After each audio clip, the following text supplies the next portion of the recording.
ሰላም ሰላም ናይዚ ቻነል ተኸታተልቲ ከመይ ኣለኹም? ኣብ ዘለኹምዎ ሰላምን ቅሳነትን ረህዋን ይምነየልኩም እምበኣርከስ ከምቲ ኩሉ ግዜ ንብለኩም ነዛ ቻነል ሓደሽቲ ዝኾንኩም ብሰብስክራይብ ጀምርዋ። ኩሉ ግዜ ንለቆ ሓበሬታ ንኽበፅሐኩም ድማ ናይ ደወል ምልክት ኣይትረስዑ ኢኹም። ቪድዮ እስካብ መጨረሻ ተኸታቲልኩም ድማ ርኢቶኹም ሞራላዊ ሓገዝኩም ኣይፈልየና። እምበኣርከስ ናይ ሎማዓንቲ ሒዘያ ዝመፃኹ ድማ ሕፅር ዝበለት ናይ ቅድስቲ ድንግል ማርያም ወላዲተ ኣምላክ መዝሙር እያ። ናብኣ ከብለኩም ሓቢርና ንዘምር።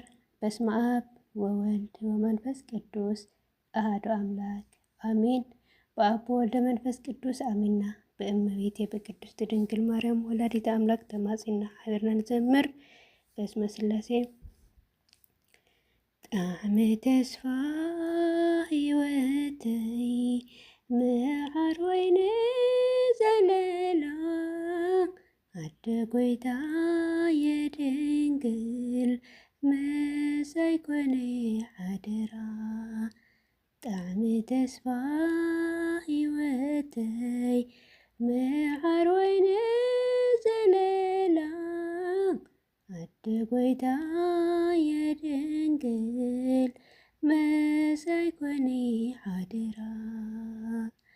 ኣረጊት ሰብነት ኮይንዎ ኣብቂዑ ተፈንፊነ በሃል ጊዜኡ ኣኺሉ ግን ዓይነ የቃምት ልቢ እውን የመነ ማይ ማይ ይብል ኣሎ እንታይ ከም ዝኣመነ መኒና ኣይኮንኩንቴ ውሽጣዊ ምስጢሩ ሕሉፍ ናብራ ስጋ ሎሚ ምሕር ተዘኪሩ ምሉእ ክኾነለይ ፍጹም ንክባተኽ ድንግል ሓግዝኒ ሎሚ ርእሰይ ንክሓግኽ። ጣዕመ ተስፋ ህይወተይ መዓር ወይኒ ዘለላ ኣደ ጎይታ የድንግል መሳይ ኮነይ ዓደራ።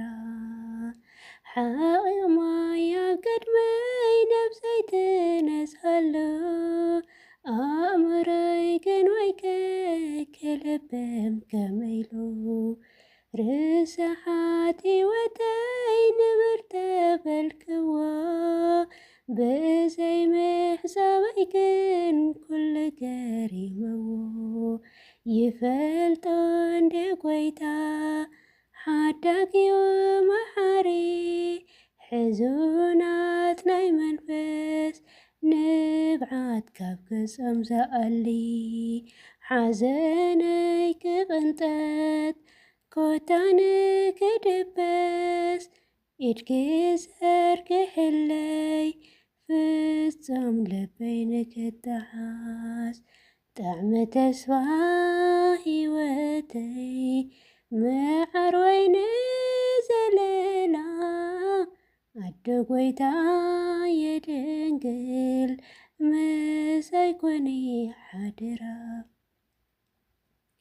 በረኸት ርእየ ኣብ ዘመን ህይወተይ ኣቦ ምሕረት ፍቕሪ ገጹ ክመልሰለይ ክንደይ እውን ሓሊፈ ክፉዕ ሰብ ናብራ ኩሉ ሰጊረዮ ናይ ጉዕዘይ መከራ ዘየጣቕስ ጓሳ ሕያዋይ ሳምራዊ ወትሩ ምሳይ እዩ ኣምላክ ናይ ነብሰይ ሓላዊ እንታይ ኮይነ ለዳ ዘይነብር ቀሲነ ብምስጋና ህይወት ድንግል ጸሎትኪ ኣሚነ።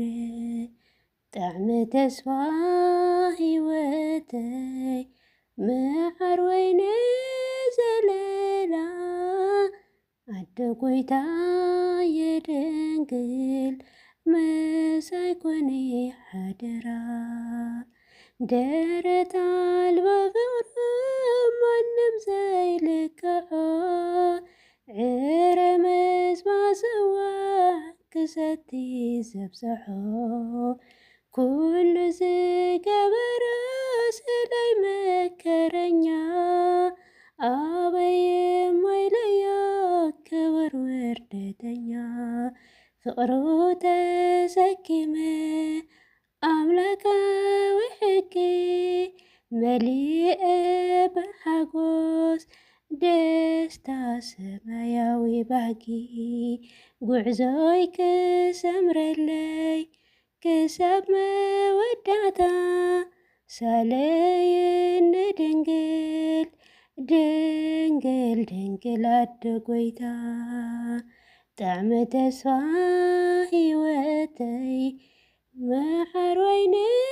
ዘለላ ኣደ ጎይታ የድንግል መሳይ ኮኒ ሓደራ ጣዕመ ተስፋ ሂወተይ መሓር ወይኒ ዘለላ ኣደ ጎይታ የድንግል መሳይ ኮኒ ሓደራ አሜን። ስለ መዝሙሩ ናይ በዓል መዝሙር በዓል ቤት ይኹን እግዚአብሔር አምላክና ዝኸበረን ዝተመስገነን ይኹን።